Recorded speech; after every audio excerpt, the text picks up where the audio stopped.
Hello students, in this video we will study about quick revision of kinetic theory of gases of class 11th. Okay, so in kinetic theory of gases, which is also known as KTG, okay, in short we say KTG.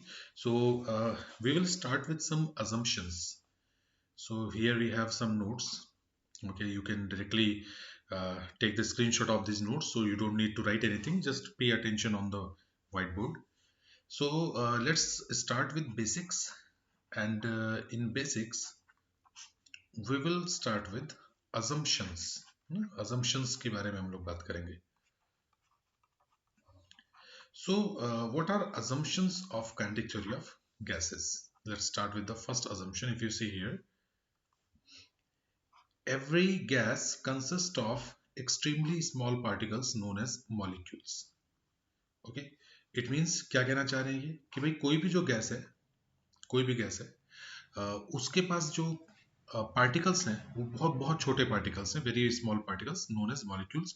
वैसे हम जानते हैं कि combination of atoms जो है उसकी बात में हम मॉलिक्यूल करते हैं. हाइड्रोजन का मॉलिक्यूल है, लाइक ऑक्सीजन का भी हम बोलते हैं, नाइट्रोजन का भी बोलते हैं. ठीक है. So every gas consist of extremely small particles known as molecules. The molecules of a given gas are all identical but are different from those of another gas. ये लाइन को मैं दोबारा पढ़ देता हूँ कि the molecules of a given gas are all identical. Identical word में जरा ध्यान रखना students, they are saying identical. तो इसका मतलब कि जो गैस के मॉलिक्यूल्स हैं सब आइडेंटिकल है, but they are different from those of other gas. इसका क्या मतलब है, इसको थोड़ा सा और हम अच्छे से एक्सप्लेन कर लेते हैं कि भाई हमारे पास कोई कंटेनर है, इस कंटेनर में गैस है, we have a gas in this container. So suppose we have gas, these are gas atoms, gas molecules, आप you can say gas molecules. ठीक है. And we have some other container, or in this container we have some gas molecules. यहाँ पे gas molecules हैं. तो किसी fix container में, यानी if this is the first container and this is the second container, so in first container all the gas molecules will have same property, right? They will have equal size. यहाँ जितने भी molecules है, देखो इसका size है, इसका size है, ये बिल्कुल सेम है. ठीक है. साइज बिल्कुल सेम है, शेप बिल्कुल सेम होगा, जो प्रेशर वॉल्यूम है सब एकदम सेम है. तो किसी एक गैस में ये वैल्यूज कांस्टेंट है, but these will be different from the values of this gas. कहने मतलब कि इसमें सब में एक बिरादरी के मॉलिक्यूल्स हैं. अब यहाँ भी जब मॉलिक्यूल्स हैं सबकी बिरादरी सेम है, पर जरूरी नहीं है कि जो क्वालिटी इस गैस के मॉलिक्यूल्स में हो वो इस गैस के मॉलिक्यूल्स में भी हो. ठीक है. तो इसका मतलब कि दूसरे से अलग हो सकते हैं, बट हाँ किसी एक पर्टिकुलर गैस के अंदर इनकी क्वालिटीज जो है बिल्कुल सेम होती है. ठीक है. ओके, स्क्रीनशॉट ले लेना students. just keep on taking screenshots because I will be erasing this. Okay, then what about the next property they are saying their molecular size is negligible in comparison to intermolecular distance 10 to the power minus 9 meter. यहाँ ये क्या कहना चाहते हैं कि भाई जो gas molecule है इसका जो मॉलिक्यूलर साइज है ये साइज नेग्लिजिबल है. ये जो साइज है गैस मॉलिक्यूल्स का, ये साइज जो है that is negligible in comparison to the intermolecular distance. दो intermolecular distance, intermolecular का मतलब समझ लीजिए पहले तो किन्हीं दो मॉलिक्यूल्स के बीच का डिस्टेंस. तो ये फर्स्ट मॉलिक्यूल है, सेकंड मॉलिक्यूल है, इसके बीच के डिस्टेंस अगर मैं कह दूं जी 10 की पावर माइनस 9 मीटर, तो इसके कंपेयर में जो गैस मॉलिक्यूल का साइज है वो साइज बहुत कम है. तो ये जो है ये 10 टू पावर माइनस 9 मीटर के मुकाबले बहुत छोटा है, नेग्लिजिबल है इसका साइज. ठीक है. नेक्स्ट पॉइंट जो है, the speed of gas molecules lies between 0 and infinity, very high speed. इसका मतलब क्या है कि भाई जो गैस मॉलिक्यूल्स की स्पीड है, स्पीड की हम लोग बात करें, ये स्पीड जो है वो actually it's very high speed, but we do not have fix answer. तो अगर आप फॉर्मूला भी पढ़ेंगे तो फॉर्मूला के हिसाब से आप निकाल सकते हैं, पर हर गैस में जो मॉलिक्यूल्स की स्पीड है वो नॉट डिफाइंड है, यानी एकदम से पता नहीं लगता कि क्या स्पीड है, उसकी कुछ और प्रॉपर्टीज पता लगेंगी तब जाके हम इसको निकालेंगे, है ना. तो ये बेसिकली अजम्पशंस हैं जो हम पढ़ रहे हैं इसको कि भाई स्पीड इसकी वेरी हाई है, ये है, ऐसा है, वैसा है, जैसा कि हमारे सिलेबस में, तो उसी के बारे में हम लोग यहाँ डिटेल देख रहे हैं. नेक्स्ट प्रॉपर्टी क्या है, the distance covered by molecules between two successive collisions is known as free path. ठीक है। तो सबसे पहले तो ये समझिए कि देखिए ये if this is a container and we have gas molecules, container में मॉलिक्यूल्स हैं, तो ये सब रेंडम मोशन कर रहे हैं, सबके सब जो है रेंडम मोशन कर रहे हैं, कोई कहीं मोशन कर रहा है, कोई कहीं मोशन कर रहा है। तो ये जो गैस मॉलिक्यूल्स हैं ये आपस में भी कॉलिजन कर रहे हैं, एक दूसरे से क्या कर रहे हैं, कॉलिजन कर रहे हैं। तो जब ये एक दूसरे से कॉलिजन करते हैं तो उस टाइम पे distance covered by molecules between two successive collision, यानी कि दो सक्सेसिव कॉलिजन करने में, दो सक्सेसिव कॉलिजन मतलब कि जैसे एक तो यहाँ कॉलिजन हुआ, फिर यहाँ कॉलिजन हुआ, फिर यहाँ कॉलिजन हुआ, तो basically this is the first collision. ये जो मॉलिक्यूल है मान लीजिए इसने फर्स्ट कॉलिजन यहाँ किया, सेकंड कॉलिजन यहाँ पे किया, तो सक्सेसिव कॉलिजन हो गए। तो distance between two successive collisions is known as free path. ठीक है, यानी कि अगर मैं ये कह दूं कि भाई मान लीजिए कि यहाँ कॉलिजन हुआ, यहाँ कॉलिजन हुआ, तो इसके बीच में ये जो है ये फ्री पाथ होगा, फ्री पाथ इसको लैम्डा से डिनोट करते हैं। और यहाँ के कॉलिजन के बीच में भी जो है उसको भी फ्री पाथ कहते हैं, उसको भी लैम्डा कहते हैं। ठीक है, पर हाँ अगर ये अलग अलग है तो इसको लैम्डा 1 और लैम्डा 2 कह दो, ये भी कह सकते हैं हम लोग उसको।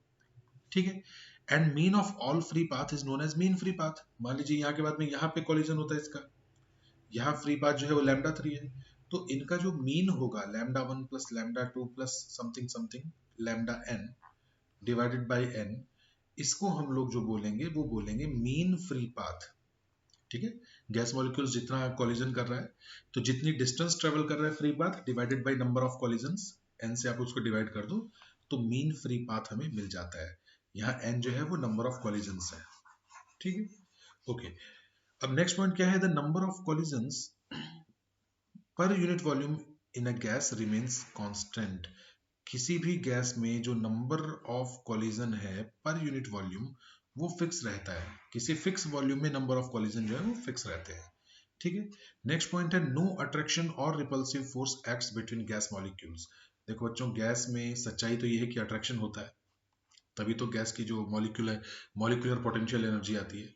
बट हम लोग क्या है most of the time ideal gas पढ़ रहे होते हैं, तो आइडियल गैस बोलते ही हम सिर्फ काइनेटिक एनर्जी की तरफ चले जाते हैं, क्योंकि पोटेंशियल एनर्जी तो हम खुद ही मना कर देते हैं, मॉलिक्यूलर अट्रैक्शन जीरो है।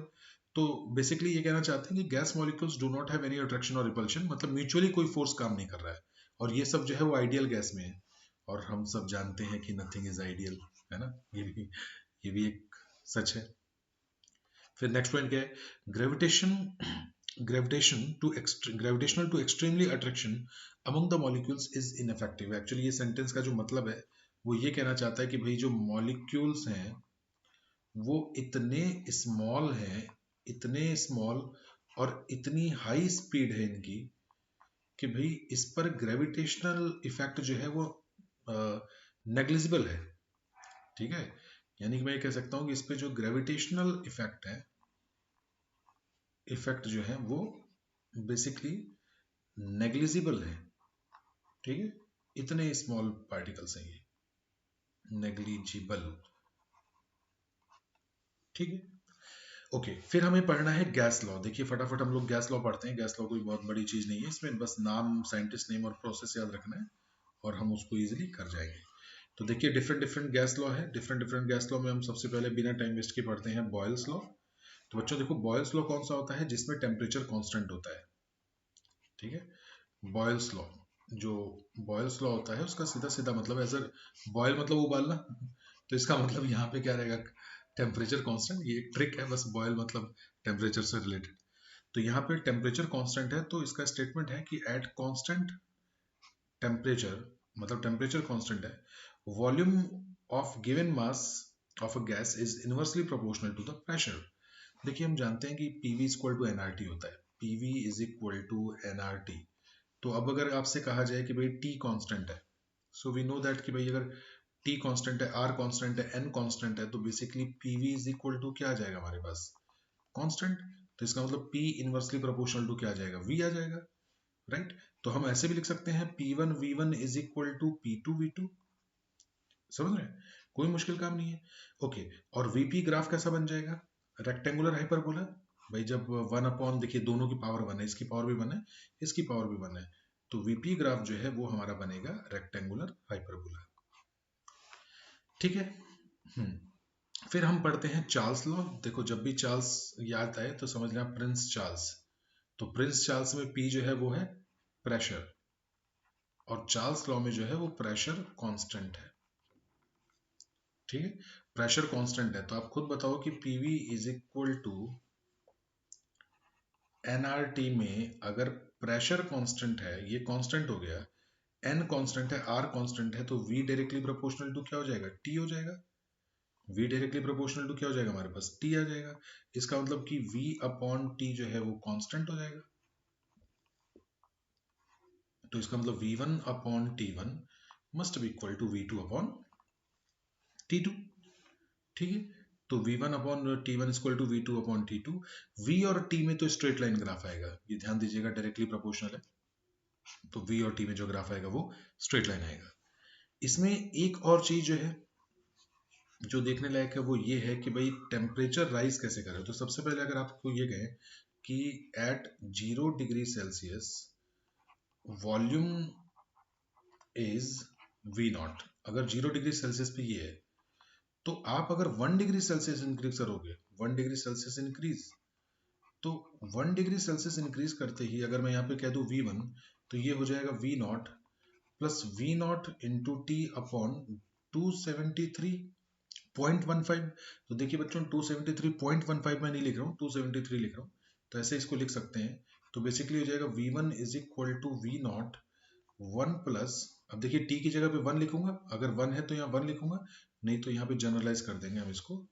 तो बेसिकली यहाँ पे जो है वो v नॉट इंटू वन ही आएगा।